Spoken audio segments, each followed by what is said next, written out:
Chapter 12.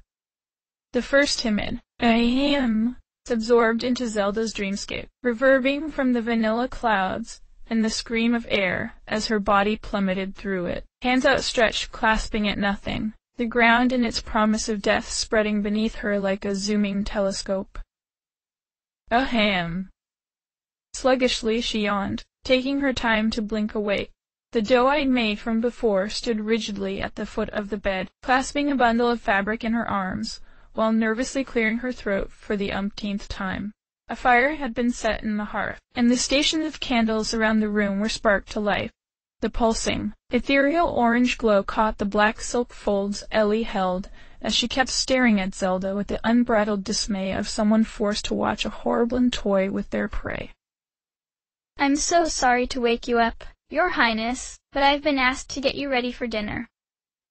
"Dinner?"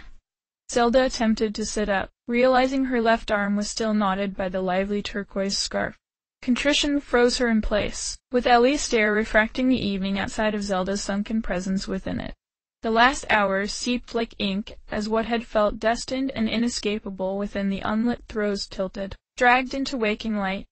This sweet, sincere maiden could weave a narrative of virtue and woe like a chain of daisies, spells and threats and overpowering force absolving the dear princess of her appetite, obscuring any hint that her heart held such capacity for betrayal. Zelda reached over to free herself as the girl made a point of pivoting her whole body away. "How long have I been asleep? It looks like midnight out here," she said, trying to distract this delicate creature from the disarray. "I'm not sure how long you've been napping, Your Highness," Ellie replied, still focused away on the bare rug. "but it is really late." "What's that, then?" she asked, pulling the sheet tactfully around her naked torso as she gestured forward. "I think it's a dress." Ellie held it at arm's length and the obsidian smoothness unspooled, revealing an intricate kimono inlaid with gold sweeps, the inside lined with scarlet. "The woman outside gave it to me with the orders." "Woman outside?" "The guard." "Ah." Zelda nodded. "Why don't you give me a moment, and then you can help tie the sash. All right?" Ellie nodded, turning her back as she stretched her way out of bed and tugged the robe around herself. The folds dipped in the front, accommodating the drop of her necklace like a portrait frame, each piece made for the other. A question crept into her mind, and at once its answer, she could easily envision the faux puppet version of herself, standing for hours without protest, as the Verena seamstress pinned and tucked together a proposed wardrobe to cast this carefully plotted victory. She was always going to live, just as she'd convinced herself and Link in the frenzied last moments that night. Her hunch she'd sold as fact was right. No matter what Ganondorf had faced in the Hateno house loft, he was returning here with her. But then, what of the hero, if she hadn't ferried Link away? Or was that the plan all along? To drive her love's fate into her own hand, blotting the stain from his own, dodging the unforgivable? How much could the Demon King know of her power, of her mind? He'd taken her with a confidence not simply in himself, but in her as well, moving a beat ahead of her, an intimate familiarity with the timbre and pace of her pleasure. There was no fumbling, no odd, rearranging pauses as they scrambled to chart each other's shifts. He knew how faintly to kiss her clavicle, how savagely to sink his nails into her pinned waist, when to fill the room with his roar, when to slip a slight, "good girl," into her ear. He knew. Linka? How fleeting he'd been in her thoughts since arriving here. A presence in her heart hurtled into the wilds alongside him. She had a vague sense that he was safe, or at the very least alive, although it was hard to tell with her muffled powers whether that was a delusion of convenience to buffer this new calamity. A fantasy of return when he was ready, where he would understand that everything she had done was for Hyrule. Not for Hyrule, for them. Link would believe it, and then she could, too. "I'm ready, Ellie," she instructed, pulling the ends of the kimono tightly around her middle. The girl knotted the sash against Zelda's back, then nudged her toward the dressing table. "I don't think there's much here. Ellie said, half apologizing as she pawed through the mostly empty drawers. I brought some cosmetics with me from home, but they're all in my quarters. Did you leave any here, in the castle? Laughter spilled out of Zelda's throat, giving her companion a start. I might have some 100-year-old lip color in my old bedroom, she said darkly. I'm not sure if pre-calamity looks are still in. Oh look, here's a little powder, Ellie said, retrieving the faded jar from the back. You really don't need much more than that anyway. As she dusted Zelda's cheekbones, the guard Ganondorf had called Lana emerged in the mirror's reflection, checking in on the meager progress of her charges. For Din's sake, have you ever even tied a robe before? Move, she demanded, unraveling whatever mess poor Ellie had left behind and reaffixing it snugly in place. She appraised Zelda's appearance in the glass, rearranging the hair around her shoulders. Where's the coal? I don't have any, Ellie admitted. I was just going to put on some powder and lip color. And what? Present a dowdy Hylian to His Supreme Highness, she scoffed. She is a Hylian, Ellie pointed out with more force than Zelda deemed wise. She is the wife and queen of the true Gerudo King, she snapped back. It's your singular job to make sure she appears as such. Can you handle that much? Or do we need to have those idiot Yigas dig up some other stupid girl from Castletown to wait on her instead? Ellie's lovely, rosy hair fell forward as her head hung in defeat. Without another word, Lana exited the room, off to retrieve the tools to meet her standard. Don't worry, you're more than capable of looking radiant with nothing but the kiss of the sun, Zelda said, reaching out to squeeze her hand. Some of us just need a little more help, that's all. We were there, in the sanctum, she said softly, her shoulders still slumped in a hunch that was ill-fitted to her disarming, fresh beauty. My mom and my sister, and me. My friends and I were all dressed up. That was my idea. I said this was it. We were finally going to see the royal wedding. It felt like something you and Link would do. You know, not wanting to make too big of a fuss over it, just kind of surprise everyone and keep the Gazette from being tipped off. But then we heard the gates close, and the guards yelling to each other, knowing they were outnumbered 100 times over. We didn't know whether we should run or stay. Then you and Link appeared from the throne room, and you, well, not you, but you told us everything was fine. You ordered the commander to stand down. My sister, right next to me, started to panic. She's just a kid, a total history nerd. You'd like her, she said, perking back a bit. What's her name? Zelda asked softly, feeling suddenly like herself again. Karina, she replied, an absent smile returning. And where's Karina now? Back at home, with Mum, Ellie replied. We run the pub in Newcastle Town. The Dodgy Well? Her smooth, freckle-dusted face ignited with joy. You know it? Of course. It's the only pub in town, after all. But we would have known if you'd visited. Would you, though? Zelda's eyes glinted with mischief, the spell between them only broken by the creak of the door and Lana's return, her hands full of small palettes, tiny jars, and slim brushes. Ignoring Ellie, she leaned into Zelda, painting thick, bold strokes across her brows and cheekbones, dotting between pads of shimmering red and gold concentrated color. The sweep of the wispy bristles felt indulgent, a ritual she had all but forgotten in the years buried in research, study, and the quiet village. When satisfied, Lana drew back, and Zelda opened her eyes. An unfamiliar woman blinked back, a queen with dark horned eyelids, tapering off into winged tips, shaded in gold dust and crushed ruby. Her lips were painted in a permanent pout, dripping in glossy burgundy. In the periphery, she could swear she caught a vague twitch of a smile across the warrior's face. Let's see your neck and those incredible jewels, she said, twisting Zelda's hair up to the crown of her head, securing the bun with abandoned pins scattered in the mirror's groove. There should never be a doubt of how high you hold your head.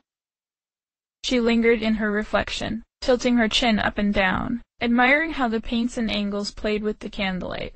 wondering at this strange interloper with her exotic fabrics and new chambers, who could never be confused for the princess. It's time, Lena pushed, rousing Zelda from her seat and leaving an unsettled Ellie behind to tidy up. Walking into Hyrule Castle's cavernous dining hall set with a single table felt eerie, a jolting reminder of what had been over 100 years ago, but all the restoration work in the kingdom couldn't buy. The last time she'd had a meal here, everyone she'd lost was congregated around the slab table set beneath jovial iron chandeliers, toasting each other in blissful ignorance to the calamity frothing right beneath their feet. Link had been there, of course, still refusing to be within arm's reach of her, though she could hardly blame him. Her resentment toward his supposed ease at everything, falling into a chosen knighthood, awakening the Master Sword, charming the Gorons and Ritos and Zoras and Gerudo alike out of what felt, at the time, like thin air. In the meantime she parried gossip and expectation, falling short in everyone's esteem in all categories. Her goddess connection, her royal ascension, everything was a joke about the useless princess without a flicker of light. A dud, certain to end the bloodline. But she kept showing up here, sitting at her father's shoulder, accepting his ambivalence because at that point, she knew nothing else. She watched the noblemen and women, the court and the champions laugh and drink and stuff themselves with such lightness, such ease, never second-guessing whether they belonged, or would ever be worthy of existing within their preordained expectations. She could remember glancing over at Link, hanging back in the corners, watching her not because he wished to, but because it was his sworn duty to do so.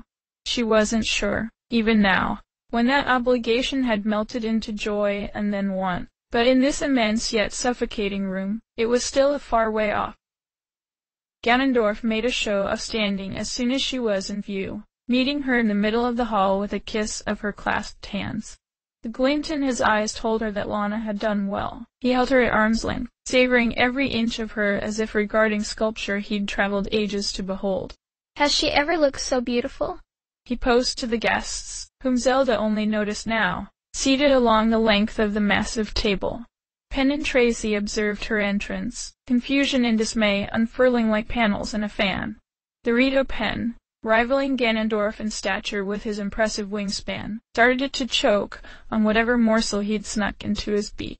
Tracy bit down on her lower lip so hard it was turning purple, choking on 1,000 questions she wanted to hurl at the unrecognizable ruler and her unthinkable companion. I trust you're familiar with Hyrule's intrepid news team, Ganondorf said, twisting her shoulders to face the company, her reflection in Pen's wide goggles. Hyrule's worst nightmare holding her close, made the room spin. She was so hungry. I understand it's late, said the king, edging her toward the far end of the table and taking his own seat opposite. I don't take dinner until I've worked up an appetite.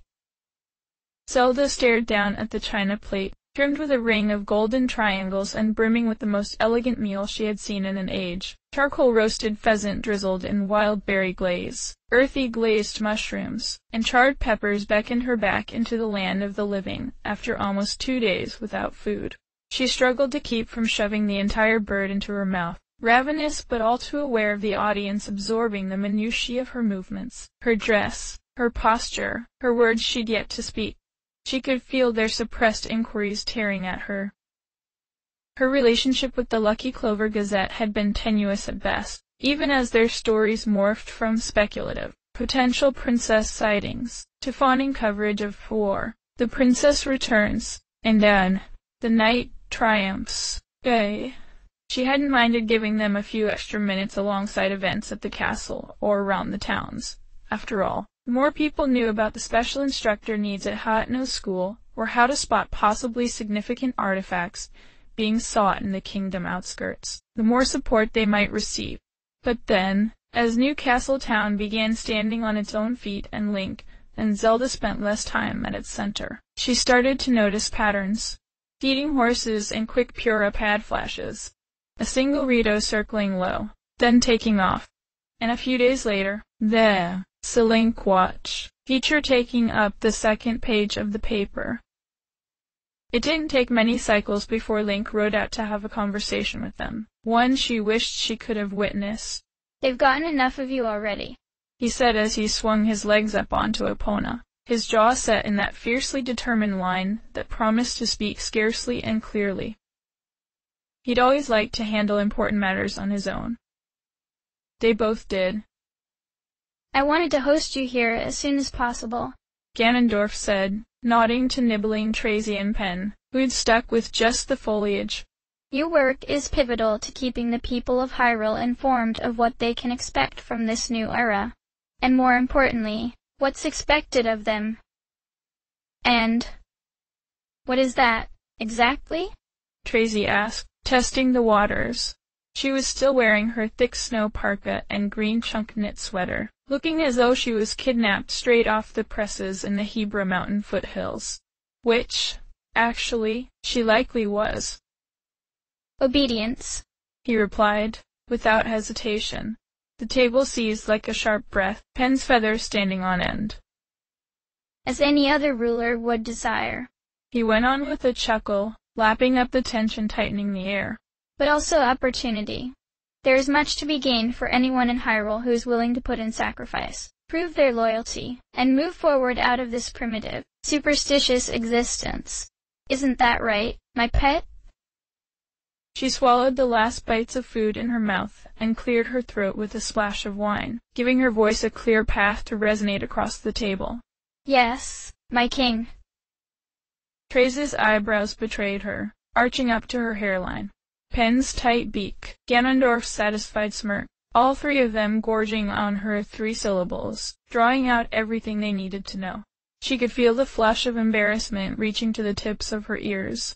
What narrative were they writing now in the midst of her transformation? Would they be able to somehow bore through to the molten core of her, down to the truth she wrestled to sort?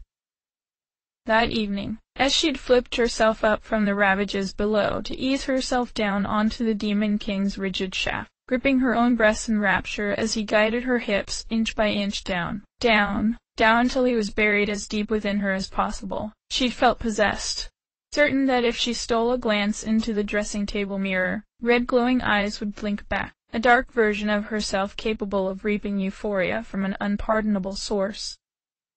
But it was only her writhing stirring the sweet invasion within her, only her hair tossed back in the shadows, her imagination calibrating how lovely and eager a sight she must look. She was captivated by how pleasing she wanted to be. Her unclouded will wanted not just to survive this imprisonment, but to savor it, to soak within this pretense of necessity and let it blend right into need. "I'm sure we can work on some of these stories," Tracy said at last, prompting a complimentary nod from Pen. "Once I get back, I can put together a feature on the, coronation. But you'll stay here, and operate the Gazette from the castle," Ganondorf clarified, taking the time to swirl the red wine in his chalice before lifting it to his lips. "We'll have your equipment moved shortly. You'll want to be here at the source, won't you? Wouldn't want to miss any of the exciting modifications unfolding here." He stood then, prompting Zelda to her feet. "The guards will show you to your quarters, and you can begin working tomorrow. You'll want to speak with the Queen. Her recollections will certainly prove the most valuable. Excuse us, however," he said, slipping his arm into the crook of her own. "I'm afraid she must be exhausted." Feeling the eyes searing into her back made her feel strangely, unexpectedly powerful. How little these desperate idiots knew. What they wouldn't give to glimpse a mere fraction of what had transpired only hours ago in the chamber above. They'd bleed themselves dry for one truth from her lips, a solitary insight into what had happened to the hero or how she ended up here, within the walls they'd seemed so eager to chase her back to. The aura of anguished curiosity pulsating from the table fed her as surely as the charred bird and vegetables. "This is for circling like buzzards," she thought, reaching up to nudge the king down to her level with a light tug of his beard. "You do have that effect on me, my love," she said, pulling him into a kiss that left his gray lips flushed with Gerudo Queen red. His topaz eyes twinkled as a mischievous smirk curled in his expression, and he squeezed her upper arms with pride. She'd impressed him, not with the false affection that he would assuredly see through, But the game she'd set for his newest pawns, was she under an evil enchantment? A secretly incredible actress, indulging an age-old crush on the most charismatic incarnation of evil known to the realm? With a matching grin she tugged him forward toward the door, leaving Trezay and Penn to drown in their curiosity, choking on their follow-up questions. Tomorrow they would chip at her, rearranging question after question to serve their best narrative. But that was tomorrow's displeasure. Tonight, all that mattered was her reward. Chapter End Notes. Thank you for reading, kudoing, and commenting on my first fic I've written in 18 years. Wanted to note that since this was another hefty chapter, I'm going to wait until next Thursday, 11/2, to post the next. I want to make sure I don't get ahead of the material I'm editing and generating. XOXO. End of chapter.